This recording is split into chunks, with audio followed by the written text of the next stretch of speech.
تو وہ کہنے لگا کہ جب تو نے یہ الفاظ پڑھے تو اب میرے ذہن میں اس آسمان کا درجہ نکل گیا ہے، پتہ نہیں چوتھا کہ کتنا آسمان کا، اس نے بولا کہ میں وہاں کا فرشتہ ہوں۔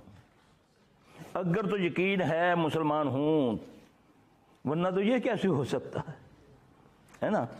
یہ یقین پر ہوتا ہے سارا کچھ، گمان پر ہوتا ہے سارا کچھ۔ آج ہمارا گمان ختم ہو چکا ہے اللہ پر۔ آج جو ظاہر مجھے نظر آتا ہے وہی ہے سب کچھ۔ کرونا نظر نہیں آیا کسی کو، بڑی مشکل نظر آتا ہے نا، اس میں بھی بڑے دھوکے ہیں، پھر بھی ساری دنیا کو اس نے الٹ پلٹ کر دیا نا۔ اس کے پیچھے کوئی ہے نا، کوئی تو ہوگا نا جس کے حکم پر یہ سارا کچھ ہو رہا ہے، وہ نہ چاہے تو نہیں ہوتا نا۔ پیچھے ہے نا، ہر فعل کے پیچھے فاعل ہے نا، کہ نہیں ہے نا؟ اب وہ کہتا ہے کہ میں فلاں